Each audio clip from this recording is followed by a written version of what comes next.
Hello everyone, it's Shane Kanto, your Wasteland reviewer, and I'm here to review the first season of HBO Max's new series, The Sex Lives of College Girls, which takes place at Essex College in Vermont, written by Mindy Kaling, and Mindy Kaling just brings a cleverness and a humor to this show that's just off the charts.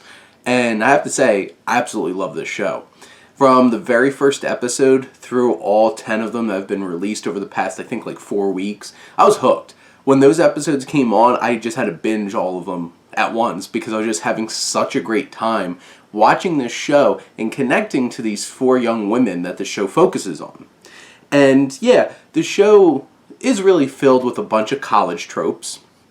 You know, you have a whole lot of storylines that you've seen in films before. College, you have the college parties, you have the cheating schemes, you have like the awkward like closed-in girl from like a small town coming to college and like finding herself. You have like the horny friend, you have closeted friend, and you have all these different kinds of stories, but they're done in such an earnest way. They're so well written, and they have a lot of life, and there's just a spark to them, and they come to life in this show, and you're just hooked, and you have so much fun with it. And the earnestness of this show and how meaningful the connections you make to the characters really helps you enjoy this show so much. And really digging into our 4 main characters here, you have Kimberly, played by Pauline Chalamet. She comes from a small town. She has a really awkward mom, like white bread town. And Kimberly's really awkward and trying to get used to seeing like diverse people, and she's such a bookworm. She gets dumped right when she gets there, and you know, she winds up having a fling with the hot guy on campus, and he just so happens to be played by Gavin Leatherwood, who has popped up in quite a few things like Sabrina and stuff like that. And he just so happens to be one of her roommate's brothers.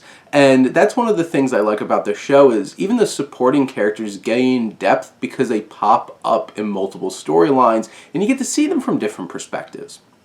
And Kimberly's struggling to stay focused on school, and she makes some bad decisions, and it's really relatable, and Chalamet is so earnest and sweet and just so much fun to watch on screen. Then you have Bella, played by Amrit Kaur, and Kaur just brings a vibrance to this character, and she's the horny friend. She just wants to like sleep all around, but she also wants to be a comedian, and she's a female comedian and tries to get involved in this famous comedy organization, and like she winds up not being taken so seriously because she's a woman, and you feel that storyline through. And she also deals with some sexual harassment, which brings some of the heavier, more serious moments into this show. And Kaur is just an absolute blast on screen. She has so much energy. She's so fun. She's legitimately the funniest character of our main characters, and I just love the energy that she brings.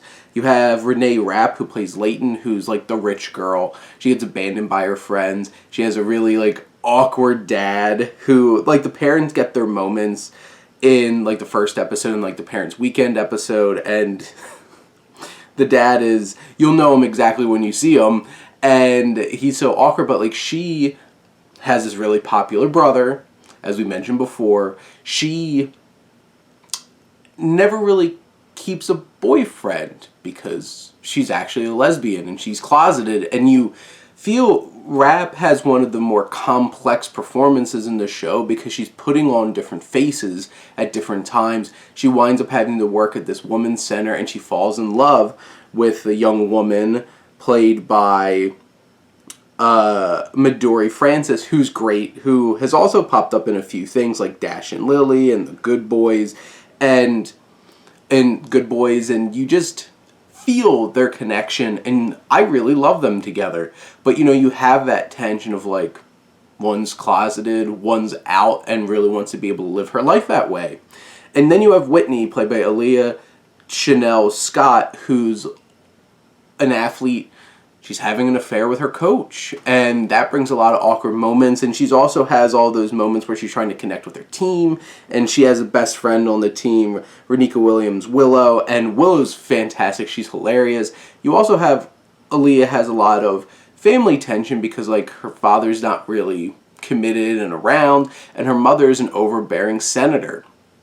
And you just have those kinds of relationships and those moments, especially with her storyline with like the fallout of this sex scandal. There can be very serious moments in this show, and that's what I love. It has a lot of fun, it's earnest in its college situations, but everybody has a serious arc here that they have to confront. And the supporting characters are so much fun. I mentioned a few of them, but there's some other ones that just pop up and are just a blast. They're funny, they're enjoyable, and it's a very timely show. It deals with a lot of things that are very relevant today, whether it's like getting Me Too'd, sexual harassment, all of those kinds of things.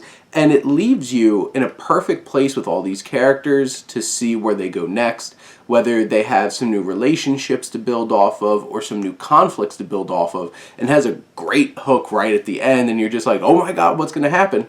And it's renewed for season 2. And I'll be there right when it comes out. But those are my thoughts on HBO Max's The Sex Lives of College Girls. Definitely something to check out. But thank you as always for tuning in and supporting your Wasteland reviewer.